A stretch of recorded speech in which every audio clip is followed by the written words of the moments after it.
તો અમદાવાદના ભદ્રકાળી મંદિરે ભક્તોની ભારે ભીડ જામી। આજે નવા વર્ષના પ્રથમ દિવસે મંદિરોમાં ભારે ભીડ। નગરદેવી ભદ્રકાળીના દર્શન કરી લોકોએ ધન્યતા અનુભવી।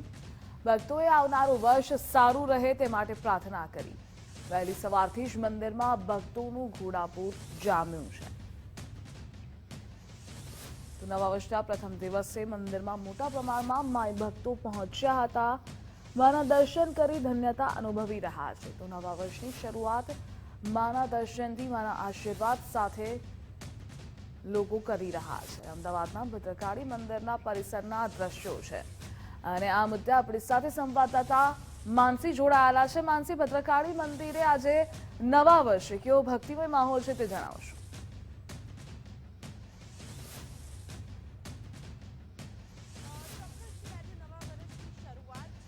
વર્ષનો આજે પ્રથમ દિવસ છે, એટલે કે 2025ની વિદાય બાદ આજે 2026નો પ્રથમ દિવસ છે અને પ્રથમ દિવસના જ અમદાવાદના નગરદેવી ભદ્રકાળી મંદિરના આ દ્રશ્યો છે કે ખાસ કરીને માતાજીનો જે વિશેષ શ્રૃંગાર છે તે કરવામાં આવી રહ્યો છે, કારણ કે ભક્તોનું ઘોડાપૂર અહીંયા જોવા મળી રહ્યું છે। ખાસ કરીને દર્શન માટે લાંબી જે ભીડ છે તે મંદિરમાં જોવા મળી રહી છે। મહત્વનું છે કે 2025 બાદ હવે 2026 સારો રહે તે માટે તમામ ભક્તો જે છે તે મંદિર આવી પહોંચ્યા છે અને આવનારું વર્ષ સારું રહે તે માટે માતાજીના જે દર્શન છે તે દર્શન કરીને આશીર્વાદ લઈ રહ્યા છે। વહેલી સવારથી જ અમદાવાદ સહિત તમામ જે મંદિરો છે તે મંદિરોમાં આ જ પ્રકારે ભક્તોની ભારે ભીડ છે તે જોવા મળી રહી છે। તમામ જે શ્રદ્ધાળુઓ છે તે મંદિર આવી પહોંચ્યા છે। મંદિરની પણ વાત કરવામાં આવે તો મંદિરમાં પણ આજે વિશેષ ભગવાનને જે ભોગ છે તે ભોગ ચડાવવામાં આવશે। વર્ષની આજે શરૂઆત છે અને વિશેષ પ્રકારના ખાસ કરીને ફૂલોથી જે શણગાર છે માતાજીનો તે કરવામાં આવશે। વિવિધ પ્રકારના જે વાઘાઓ છે તે માતાજીને પહેરાવવામાં આવ્યા છે। ખાસ કરીને મંદિરના એટલે કે નગરદેવી ભદ્રકાળી મંદિરના જે મહારાજ છે સીધા જ તેમની સાથે વાત કરીશું। મહારાજ, આજે પ્રથમ દિવસ છે વર્ષનો અને શું વિશેષ આજે પૂજા અર્ચના મંદિરમાં કરવામાં આવશે? માતાજીનો શાકો નવરાત્રિ ચાલી રહી છે એટલે શાક ઉત્સવ હોય છે એટલે દરરોજ અમારા અઠવાડિયા સુધી શનિવાર સુધી રોજ શાક ધરાવવામાં આવે છે માતાજીને અને વિશેષ છે આજે એટલે આજે વધારે શાક છે। 301 કિલો શાક આજ ધરાવવામાં આવશે માતાજીને અને એ શાક ભક્તોને વેચી દેવામાં આવશે। આ વિશેષ શણગાર છે, માતાજી કમળ ઉપર છે, નવો ચાંદીનો મુકટ પહેરાવવામાં આવ્યો છે અને વિશેષ શણગાર છે માતાજીનો।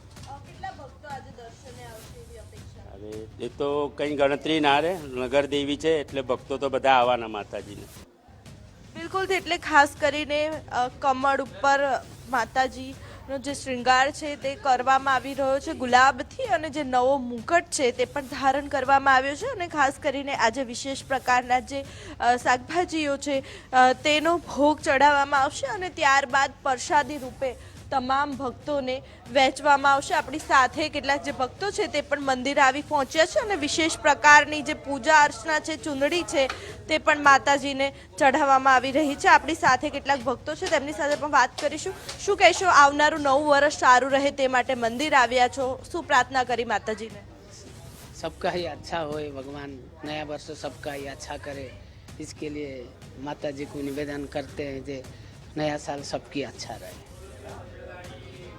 બિલકુલથી આપણી સાથે કેટલાક ભક્તો સાથે પણ વાત કરી। આવનારું વર્ષ સારું રહે તે માટે પ્રાર્થના કરવામાં આવી રહી છે। આપણી સાથે અન્ય મહિલા પણ છે। क्या कहोगे आप, क्या प्रार्थना की खास? माता जी का दया सबका अच्छी आशीर्वाद है, सबके अच्छे से रखेंगे तो माता जी को भूल नहीं पाऊंगी। वो तो 20 साल ऊपर हो गया मैं तो मंदिर आ रहे।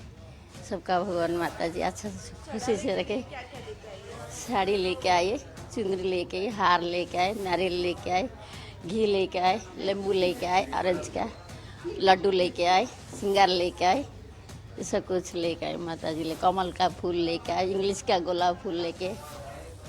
और आज जो विशेष श्रृंगार है वो किया गया है, क्या कहोगे उसके बारे में? उसको माता जी का कहेंगे, माता जी का दया है, उसका अच्छा है, सब क्या अच्छा से करेगा माता जी का। બિલકુલથી એટલે કે વિશેષ પ્રકારની જે મહિલાઓ છે ખાસ કરીને તેઓ આ પહોંચી છે. શ્રીફળથી લઈને માતાજીને જે ચૂંદડી છે તે અર્પણ કરવામાં આવી રહી છે.